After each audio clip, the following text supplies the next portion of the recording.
Graça e paz aos irmãos, bom dia. Bom dia a você que também está em casa nos ouvindo esta manhã. Esperamos que Deus fale conosco através desta mensagem. Ele tem falado comigo, quando estava preparando, estudando o que iria dizer aqui hoje. E eu espero que Ele também fale com os irmãos nesta manhã. Para isso eu quero pedir Quero convidar você a fazer uma leitura comigo no texto em que vamos refletir, no Evangelho que escreveu São Mateus, o Evangelho de Jesus que escreveu São Mateus. Eu gostaria de pedir para você que está aqui, se puder e quiser ficar de pé para fazermos essa leitura. Evangelho de São Mateus, capítulo 14, versículos 22 a 33. Se a igreja pudesse colocar de pé. Vamos fazer essa leitura. Você que está em casa também, abra sua Bíblia, acompanhe. Eu peço que você acompanhe a leitura atentamente, porque nós vamos voltar ao texto algumas vezes. Vamos lê-lo? Logo a seguir, compeliu Jesus os discípulos a embarcar e a passar adiante dele para o outro lado, enquanto ele despedia as multidões. E despedidas as multidões, subiu ao monte a fim de orar sozinho. Em caindo a tarde, lá estava ele só. Entretanto, o barco já estava longe, a muitos estádios da terra, açoitado pelas ondas, porque o vento era contrário. Na quarta vigília da noite, foi Jesus ter com eles, andando por sobre o mar. E os discípulos, ao verem-no andando sobre as águas, ficaram aterrados, exclamaram: "É um fantasma!" E tomados de medo, gritaram. Mas Jesus imediatamente lhes disse: "Tende bom ânimo, sou eu, não temais." Respondendo-lhe Pedro, disse: "Se és tu, Senhor, manda-me ir contigo por sobre as águas." E ele disse: "Vem." E Pedro, descendo do barco, andou por sobre as águas e foi ter com Jesus. Reparando, porém, na força do vento, teve medo. E, começando a submergir, gritou: "Salva-me, Senhor!" E prontamente Jesus, estendendo a mão, o tomou e lhe disse: "Homem de pequena fé, por que duvidaste?" Subindo ambos para o barco, cessou o vento. E os que estavam no barco o adoraram, dizendo: "Verdadeiramente és filho de Deus." Você pode se assentar? Mantenha o texto aberto. Se é um domingo muito especial para nós, é um domingo especial para o povo brasileiro de uma maneira geral, porque além de ser o dia da proclamação da República, é um dia em que nós devemos orar com mais afinco pela nossa nação, é o dia de compromisso eleitoral. Hoje, milhões de pessoas estão saindo de suas casas e, neste exato momento, estão indo para uma sessão eleitoral para praticar aí o seu dever de cidadão dessa República Democrática que chamamos Brasil. E estamos confiantes nas propostas de mudanças e melhorias, que milhares de candidatos aí aos cargos públicos nos apresentaram e que hoje vamos elegê-los. Estamos esperançosos que, de fato, a palavra deles seja cumprida e que essas propostas sejam concretizadas. Então, nós iremos entregar o nosso voto hoje a uma pessoa que talvez nós possamos conhecer desde a infância, que talvez tenhamos aí um relacionamento próximo e às vezes até um relacionamento mais íntimo, de amigo, familiar. Ou, talvez vamos entregar nosso voto a uma pessoa que está atuando já. E aí nós temos acompanhado a sua carreira no setor público aí, as suas propostas, e temos visto que as suas propostas do último pleito, se foram realmente colocadas em prática, ou mesmo depois de algumas conversas, depois do horário eleitoral pela TV, depois de debates entre os candidatos, nos parece que conhecemos a pessoa em quem vamos aplicar o nosso voto, ou podemos conhecer, achamos que conhecemos tudo sobre ele. Então a pergunta que fica é: será possível conhecer absolutamente tudo de uma pessoa? A fim de podermos confiar nela de fato? É possível nós fazermos isso? Essa é a pergunta que eu quero deixar para você hoje, para você refletir. O texto que lemos essa manhã se encontra no Evangelho de Mateus, dá ênfase, entre outras coisas, na vida de Cristo como o Messias prometido ao povo judeu e como mestre que ensina sobre o reino de Deus. Os estudiosos vão dizer que esse Evangelho de Mateus é organizado em 5 grandes ensinos de Jesus que são intercalados entre vivências, curas de milagres, entre outros assuntos. E que durante todo esse período nós vamos ver a presença dos discípulos ao lado de Jesus. É uma presença constante. Então, no capítulo 14, onde o nosso texto se encontra, está localizado após as parábolas do reino, que é considerado aí o terceiro ensino de Jesus, né? E o texto que lemos, ele é colocado após a primeira multiplicação de peixes. Um grande milagre realizado por Jesus, ali onde ele alimentou 5.000 pessoas, fora homens, fora mulheres e crianças. E ainda sobrou ali 12 cestos cheios. E o interessante disso tudo é que os discípulos estavam com ele. Eles presenciaram tudo, eles testemunharam todas essas coisas. Então, seguindo adiante, nós vemos uma história que conta com 2 personagens. Jesus, o mestre, o Messias, o prometido, e os seus discípulos. Eles passaram a seguir Jesus todos os dias, durante 24 horas.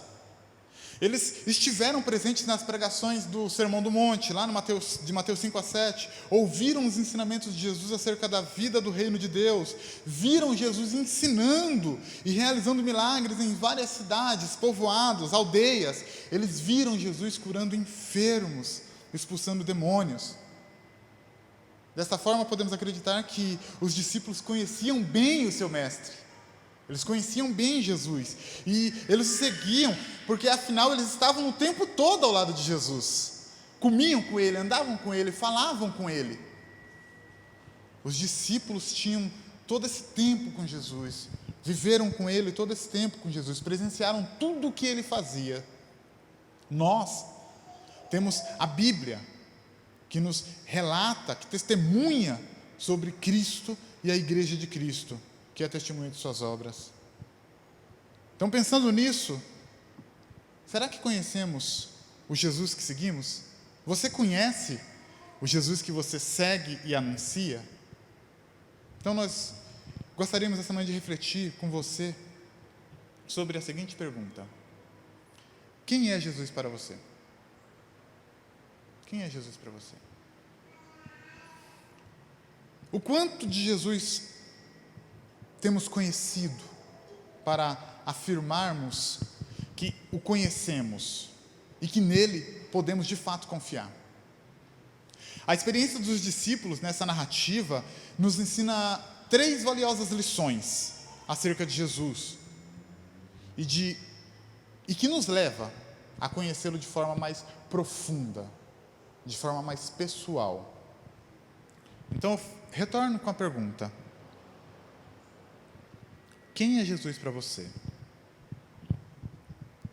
Primeira lição: Jesus é o nosso encorajador nas situações difíceis. Jesus é o nosso encorajador nas situações difíceis. Acompanhe comigo no texto, nos versículos 22 e 27. Logo a seguir, compeliu Jesus os discípulos a embarcar e passar adiante dele para o outro lado, enquanto ele despedia as multidões. E despedidas as multidões, subiu ao monte a fim de orar sozinho. Em caindo a tarde, lá estava ele só. Entretanto, o barco já estava longe, a muitos estados de terra, açoitado pelas ondas, porque o vento era contrário. Na 4ª vigília da noite, Jesus foi ter com eles, andando sobre as águas. Pulemos para o versículo 27. Pedro, quando viu Jesus, ele queria ir ter com Jesus. Lá no versículo 27, Jesus imediatamente lhes disse: "Tende bom ânimo, sou eu, não temais." Nós vamos nos fixar nessas 3 frases: "Tende bom ânimo, sou eu, não temais." Essas 3 frases no versículo 27 mudam tudo para os discípulos. Muda tudo também para os primeiros leitores judeus. E muda tudo também para nós, hoje. Os discípulos, ao ouvirem isso, tiveram plena convicção de que não estavam sozinhos, e de que aquele que vinha ao encontro deles não era um fantasma, não era uma criatura mística que estava tentando os assolar ali naquele momento, os atormentar, mas sim o mestre deles.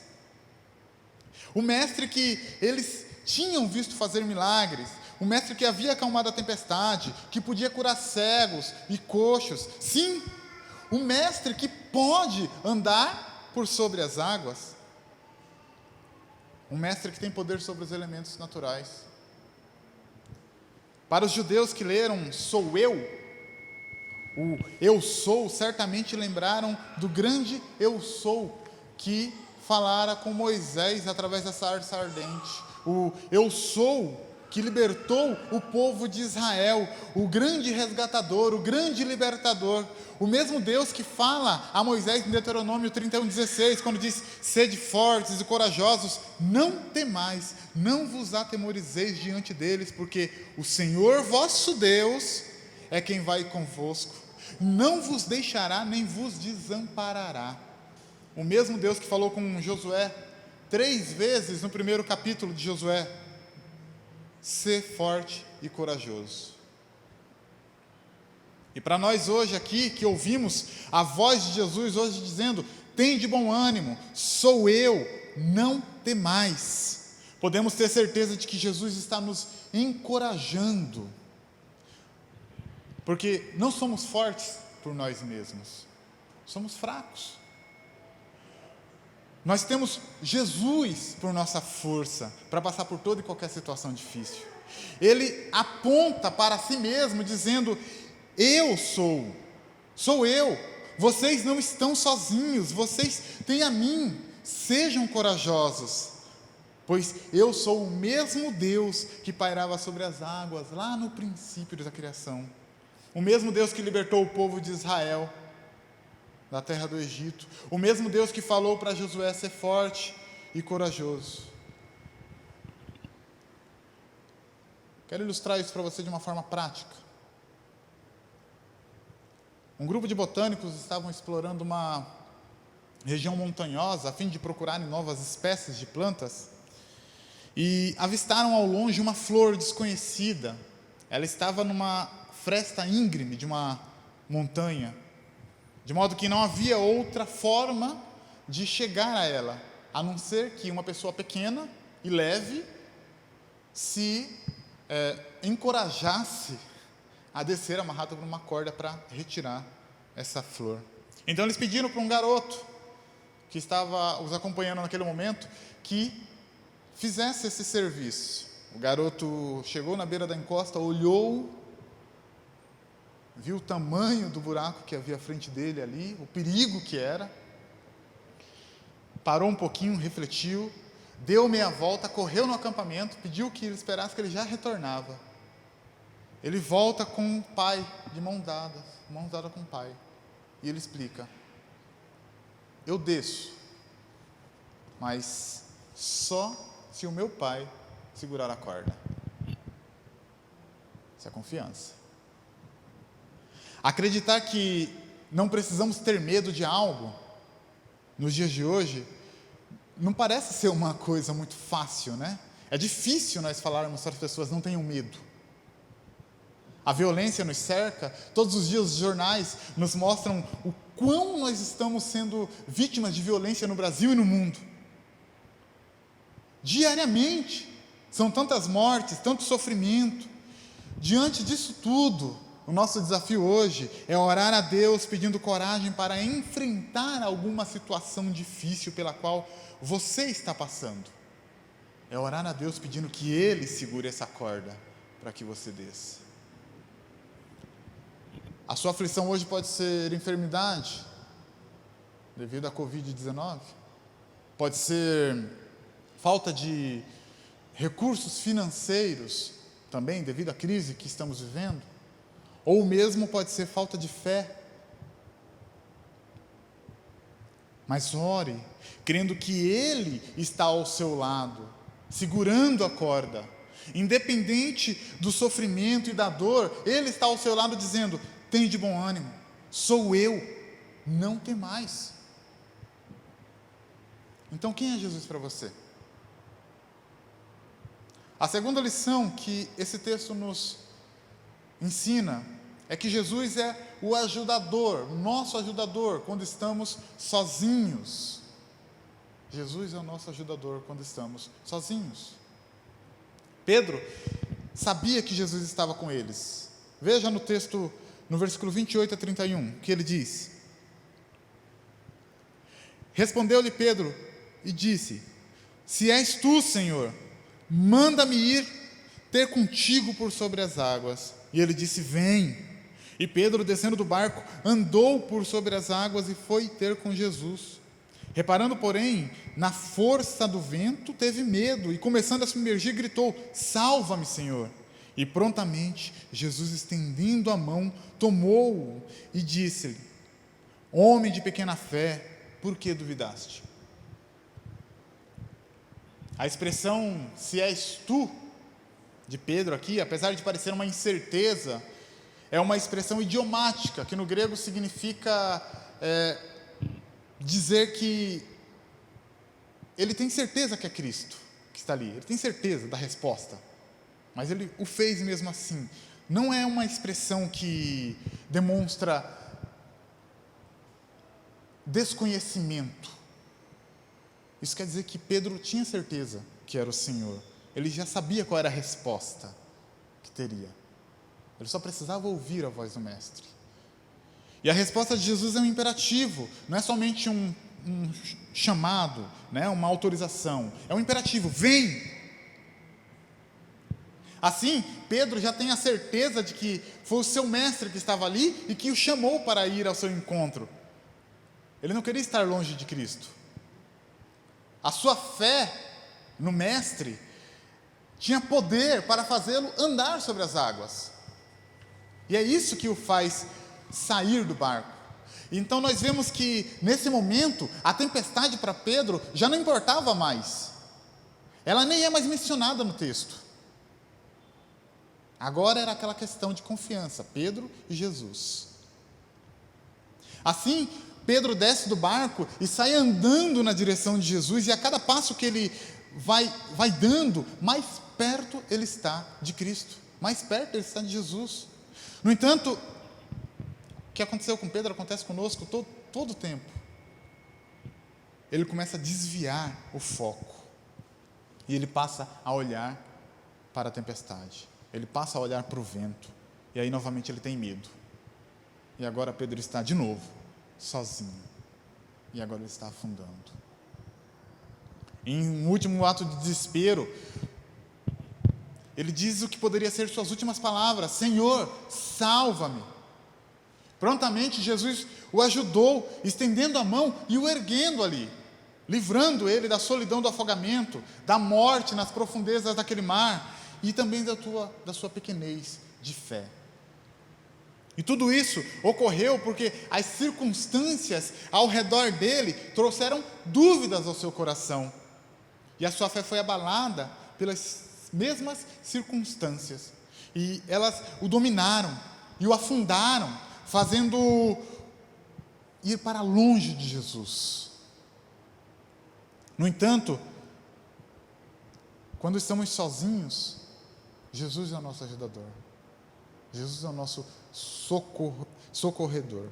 Ele nunca nos deixa só, independente de onde nós estamos, como vai afirmar o salmista no Salmo 139: se subo aos céus, lá estás; se faço a minha cama no mais profundo abismo, lá estás também. Conta-se que há alguns anos, uma estação de rádio recebeu uma carta, ou por carta, um pedido de um estranho. E o pedido também era estranho, né? Um homem, que diz na carta que vivia sozinho nas montanhas, estava pedindo à estação de rádio ou ao programador que em determinada hora, ou determinado dia e determinada hora, tocasse o piano, tocasse a tecla do piano lá, por 2 minutos. Apenas isso, esse era o pedido dele. E ele explica na carta, ele diz que vivia solitário e que a sua única distração era um violino, e que estava desafinado. e que ele não tinha como afiná-lo. Então ele pede que a estação toque por 2 minutos, só o Lá, para ele poder afinar aquele violino de forma correta. Era o seu melhor amigo, era o seu companheiro. A sensação de estar só talvez seja uma das piores sensações de todo o universo. Hoje muitas pessoas estão vivendo isso. Muitas pessoas estão se desesperando na sua solidão. Deus não nos criou para ficarmos sós. Ele nos criou para que nos relacionássemos com Ele e com os nossos irmãos, com o nosso próximo, com a sua criação. As pessoas hoje estão tirando suas próprias vidas por acharem que estão sozinhas, por não se acharem relevantes no mundo, que as suas vidas não são úteis. O desafio aqui é duplo. Primeiro, devemos fazer um amigo e ser amigos. Como Jesus estendeu a mão para salvar a Pedro, há com toda certeza alguém que já estendeu uma mão amiga para você, que te ajudou a levantar, que socorreu. Então o desafio hoje é você também ser essa mão amiga. Você também estender a mão em benefício de alguém que está precisando, alguém que está pedindo: Senhor, salva-me, assim como Pedro pediu a Jesus. E assim como Jesus, você hoje está na mesma situação. Estender a mão a alguém que está precisando. Alguém que está na solidão. Alguém que precisa de uma palavra amiga. Alguém que precisa de um abraço, mesmo que à distância. Jesus é essa pessoa para nós. E através de nós somos essas pessoas para quem está precisando. Então, quem é Jesus para você? A terceira lição que esse texto nos ensina é que Jesus é Filho de Deus e alvo da nossa adoração. Jesus é o Filho de Deus e é o alvo da nossa adoração. Veja no versículos 32 a 33 da sua Bíblia, o texto que nós estamos trabalhando hoje. Subindo ambos para o barco, cessou o vento. E os que estavam no barco adoraram, dizendo: verdadeiramente és Filho de Deus. Esses 2 últimos versículos nos mostram que a ação dos discípulos frente de Jesus, e de tudo o que eles haviam presenciado. Acho que toda uma somatória do que eles haviam aprendido, do que eles tinham visto, do que eles haviam testemunhado, nestes 2 versículos, está ali tudo sintetizado. Primeiro, eles veem Jesus andando sobre as águas, mostrando todo o domínio que ele tem aqui sobre os elementos naturais e sobre as leis da natureza, ou seja, as leis da gravidade não se aplicavam a Jesus. Em segundo lugar, Jesus os manda não ter medo, pois ele estava com eles. Em terceiro lugar, vem Pedro, vem Pedro andando sobre as águas e indo na direção de Jesus, e também veem que Pedro é alvo ali, da salvação, Jesus o salva ali do afogamento e o leva em segurança para o barco ali. E por último, eles veem que o vento cessa quando Pedro e Jesus colocam os pés no barco. Nesse momento, aquela tensão anunciada lá no início do texto termina completamente. Quando Jesus está próximo dos seus discípulos, eles agora sabem quem é Jesus. Diante de tudo isso, a reação dos discípulos é declarar a Jesus que verdadeiramente és Filho de Deus. E essa declaração ainda não havia sido feita pelos discípulos. Mesmo quando eles estavam com Jesus, durante todo esse tempo, mesmo quando eles estavam em outro momento e Jesus acalmou toda a tempestade, os discípulos agora sabiam que não era apenas um profeta que estava ali, que não era apenas um homem comum, que não era apenas um rei político que estava diante deles, e que diante deles era o Filho de Deus que estava, era Jesus, o Filho de Deus. E diante disso, só havia uma postura: a adoração, o reconhecimento de que Ele reina sobre tudo e todos. Se antes a resposta dos discípulos ao senhorio de Cristo sobre o mar em revolta em tempestade era: quem é este que até os ventos e o mar lhe obedecem? Agora a resposta é diferente. A resposta é adoração, é reconhecimento da divindade de Jesus, reconhecimento de que Jesus é o Filho de Deus. Os discípulos passaram pela situação de estarem sem Jesus, passaram pela situação de solidão, de medo, aterrorizados pela tempestade, por um mar raivoso. Mas existe aquela solidão, amados, causada pelo pecado. Uma solidão que é causada pela transgressão da lei do pecado, que nos afasta do nosso Criador.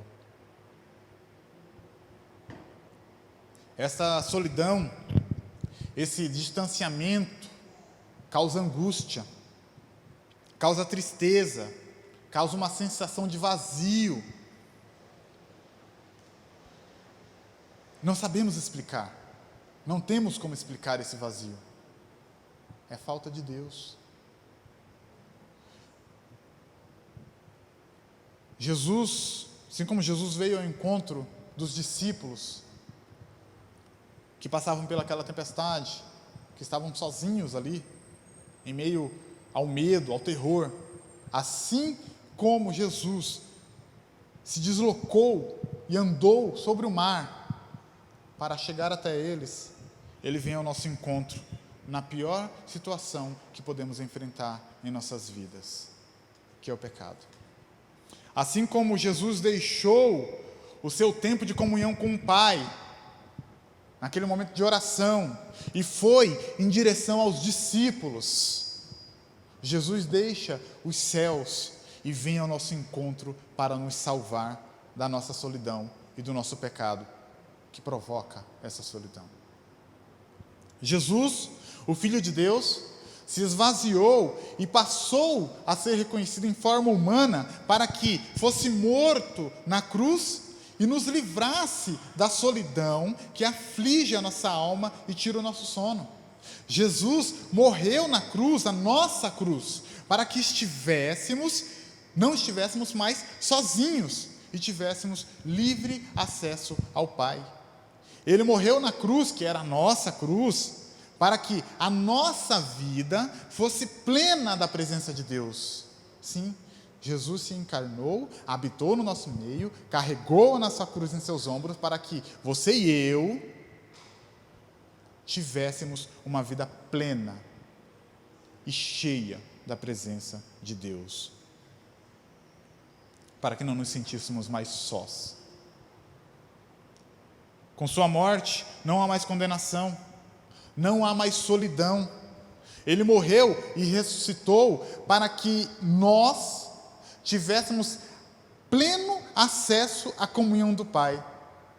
O Filho de Deus morreu na cruz para que nós tivéssemos plena comunhão com Deus. Existe um coral de crianças africanas chamado Watoto, eu sempre falo errado, a Jane vive me corrigindo, que anualmente visitam o Brasil. E há uns 2 anos atrás eles estiveram em Campinas e nós fomos visitar ali, né, a apresentação, fomos assistir a apresentação deles na Igreja Central. Alguns de vocês devem conhecer, não sei, se não conhecem, procurem depois na internet, chama Watoto, é bem interessante.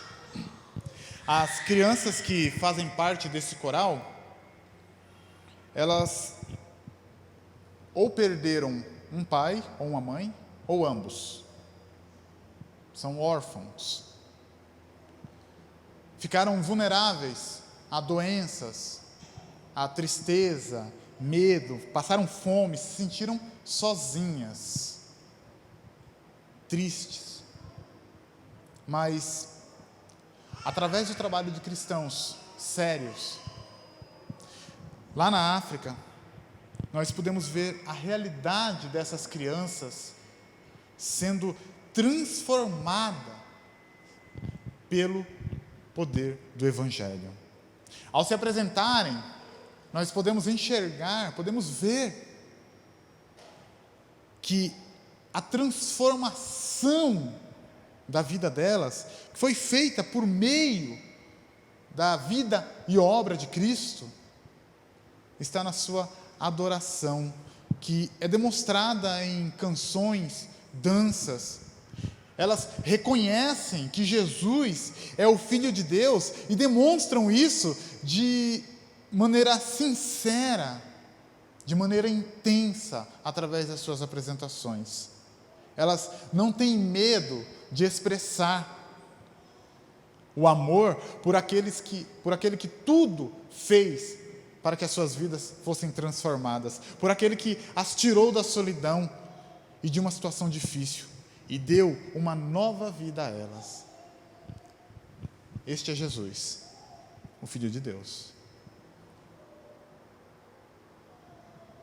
Diante do que ouvimos, será que temos adorado o Filho de Deus, sabendo de todas as coisas, de todas as maravilhas que Ele fez por nós? Diante da salvação que recebemos através de sua morte e ressurreição, temos aprendido a confiar? O desafio que deixo para nós nessa manhã é refletir se cada ato que temos feito em nossas vidas, inclusive o de estar aqui agora, sentado nesse banco, ouvindo esse culto, ou assistindo da sua casa, se cada ato de nossas vidas, nos afazeres domésticos, no trabalho, ou mesmo indo a uma sessão eleitoral votar, tem sido para reconhecer que verdadeiramente Jesus Cristo é o Filho de Deus?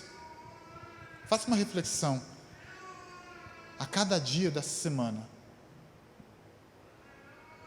e que a sua resposta seja essa, a reafirmação dessa verdade. Verdadeiramente és Filho de Deus? Então nós concluímos que, a partir do que aprendemos esta manhã, vimos que os discípulos, apesar de conhecerem, de passarem todo esse tempo com Cristo, de andarem com Ele, de testemunharem seus milagres, as maravilhas, apesar de todo esse tempo, eles ainda não o conheciam totalmente e foram surpreendidos. Assim, a pergunta, quem é Jesus para você, persiste. E o texto nos apresentou respostas para essa pergunta. Quem é Jesus para você? É o encorajador nos momentos difíceis. Quem é Jesus para você? É o ajudador quando estamos sozinhos. Quem é Jesus para você? É o Filho de Deus e é o alvo da nossa adoração. Dessa forma, podemos ter certeza de que as verdades aprendidas com esse texto se firmam ainda mais por Ele ser o nosso Salvador e o nosso Redentor.